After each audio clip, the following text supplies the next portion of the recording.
You've seen the headlines, you've heard the critics. The EV market's a failure. Sales are collapsing. Nobody wants them. Soon they'll be gone. Now, for years, they've been pushing this same old story, latching onto any crumb of evidence, hoping you would believe that the electric vehicle revolution is dead on arrival. But they have one huge problem. The numbers do not match their proclamations. I'm Dave. This is Dave Takes It On. While critics were spreading fear, uncertainty and doubt, global EV sales weren't just growing, they were shattering records.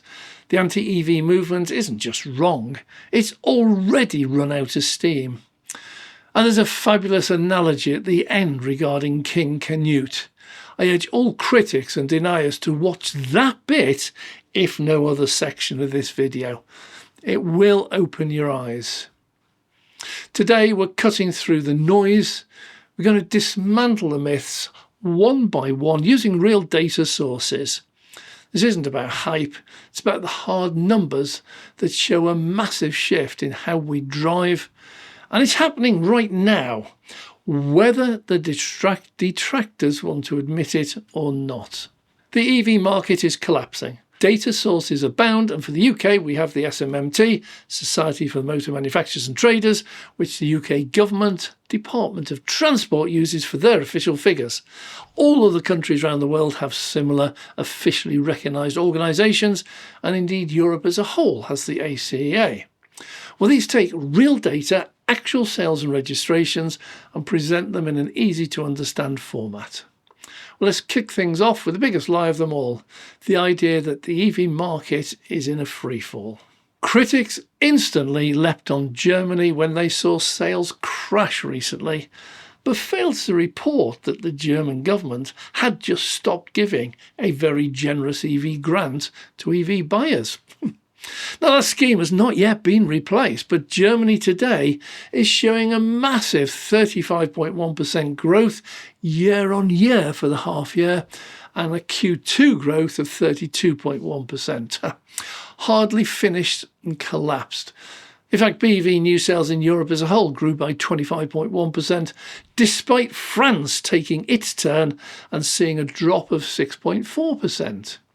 They will bounce back in time, especially since now they have the number one best-selling EV in Europe, the Renault 5e. Critics should not take a single country in a single quarter and use that as proof.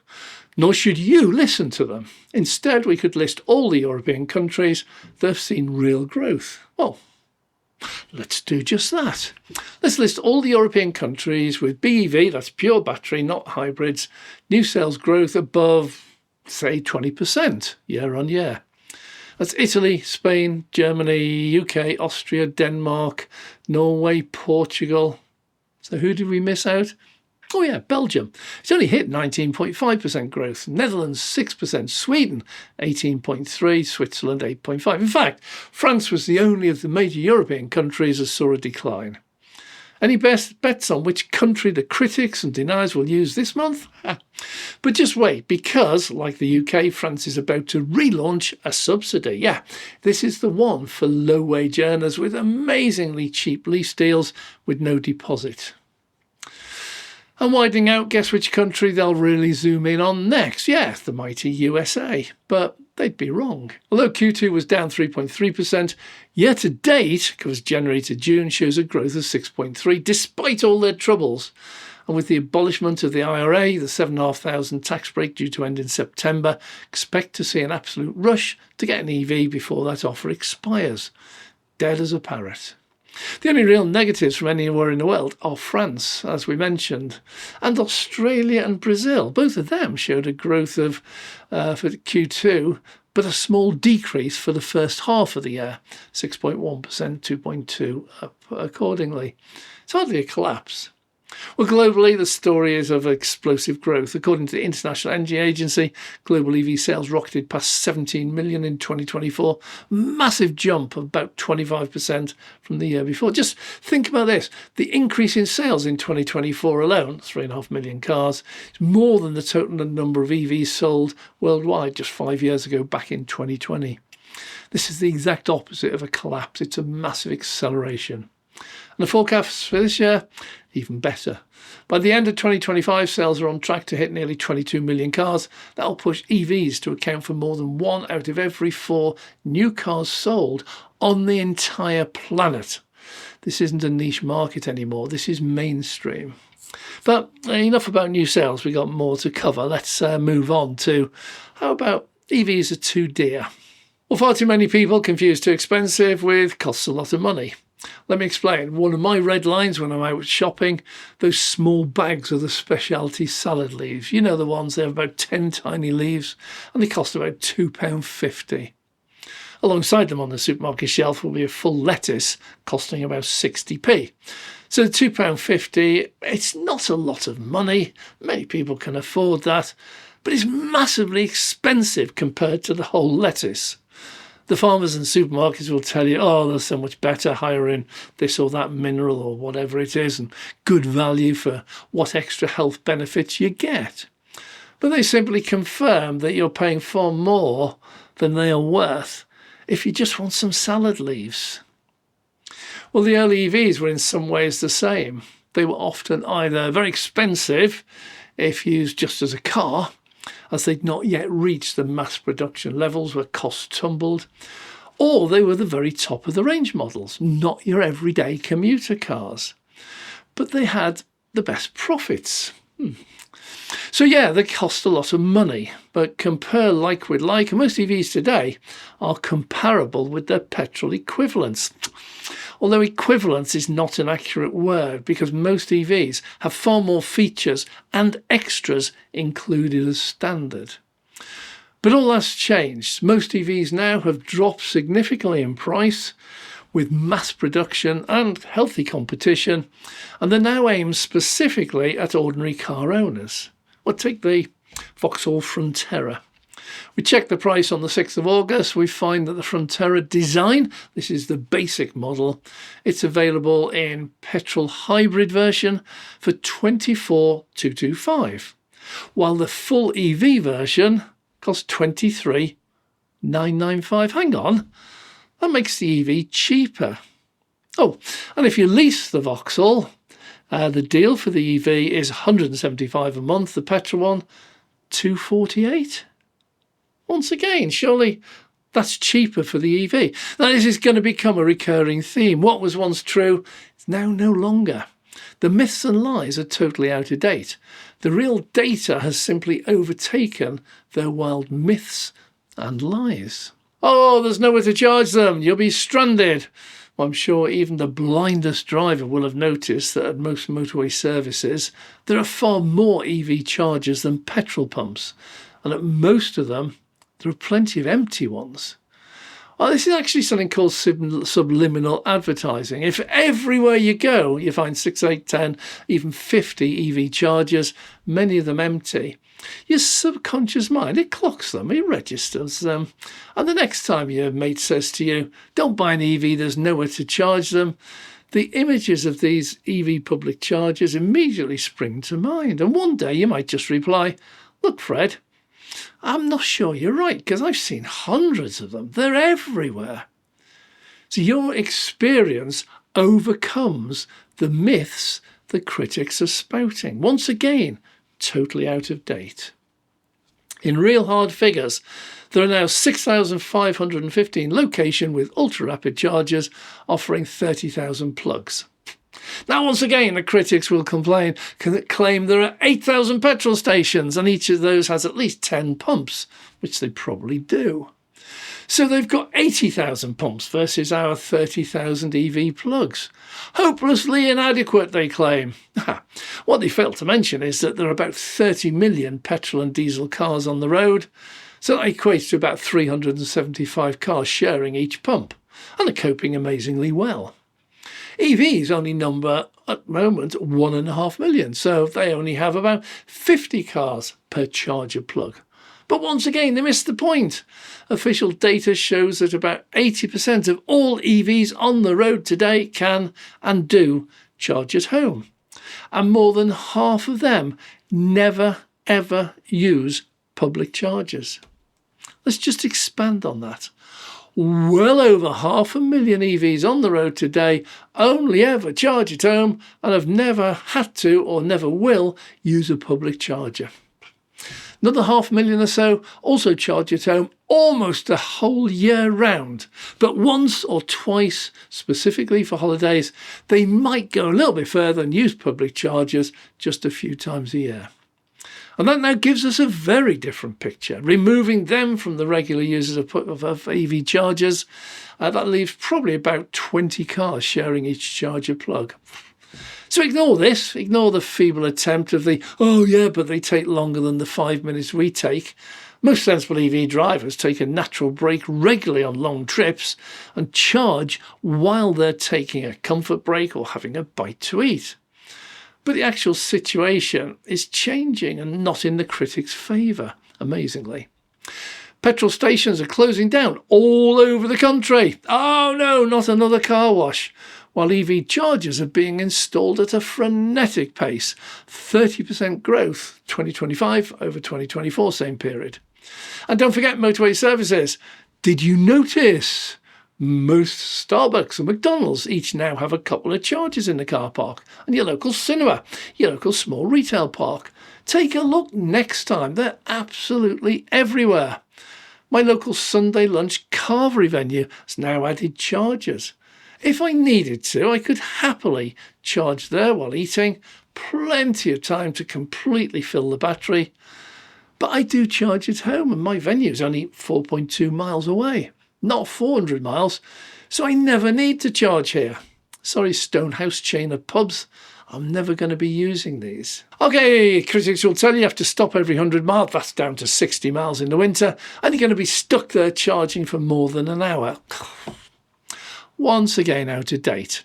With range and charging speeds, this is all so out of date. Most of the latest budget models have a range of about 200 miles, some a bit more, and they recharge in less than 30 minutes.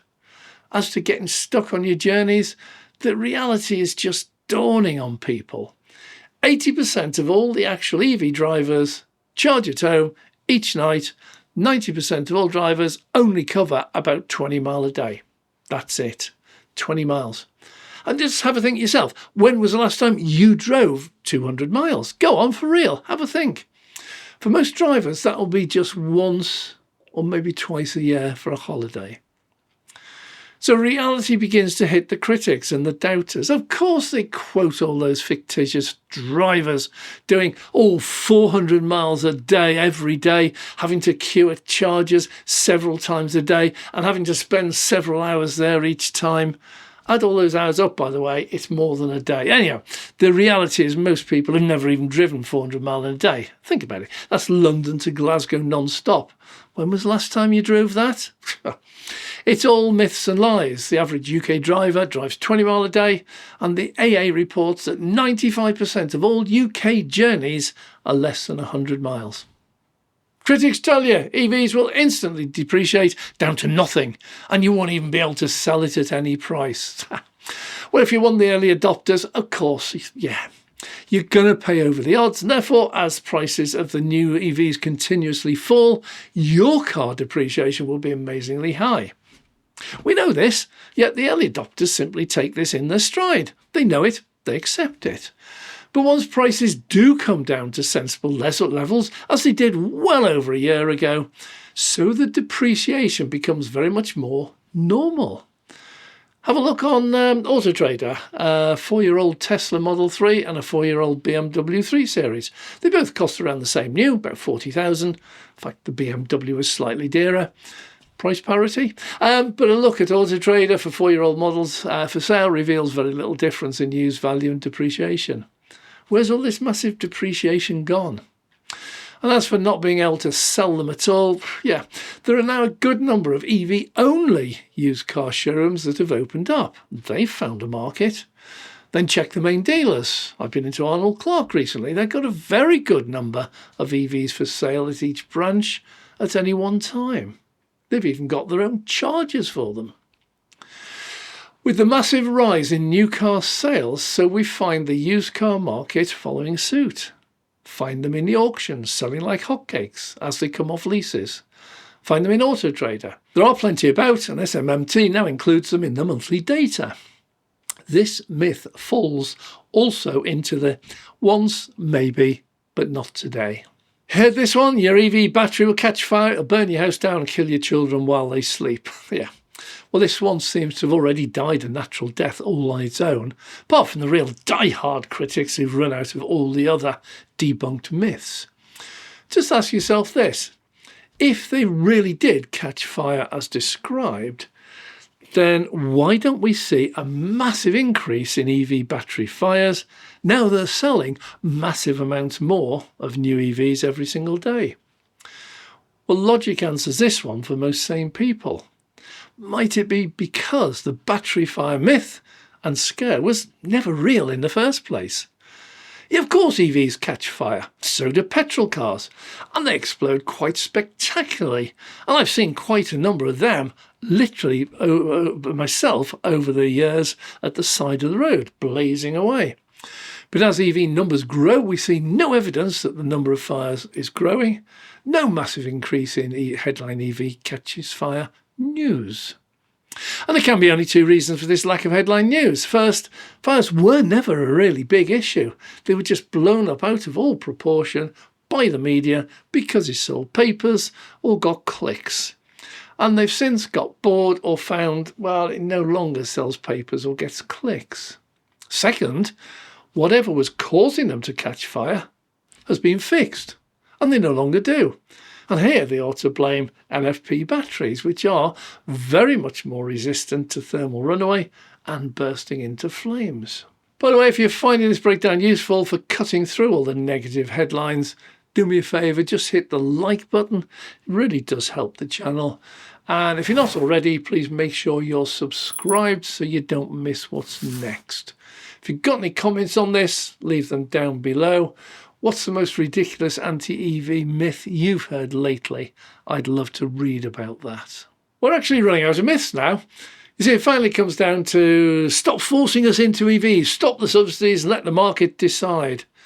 And here, I absolutely totally agree with them. Why are we subsidising the auto industry? They have had a century of growth and expansion, yet right now, they are today screaming for more subsidies to keep them from going bust. So the oil giants, they too have been growing and expanding for over 100 years. But today, we pay them massive subsidy. Oh, sorry, we don't call them subsidies. It's now called support. But it's estimated in the UK to be support of around 25 billion. Not only a staggering figure, but many, many times that offered to the clean, green, renewable energy industry. And that includes EVs.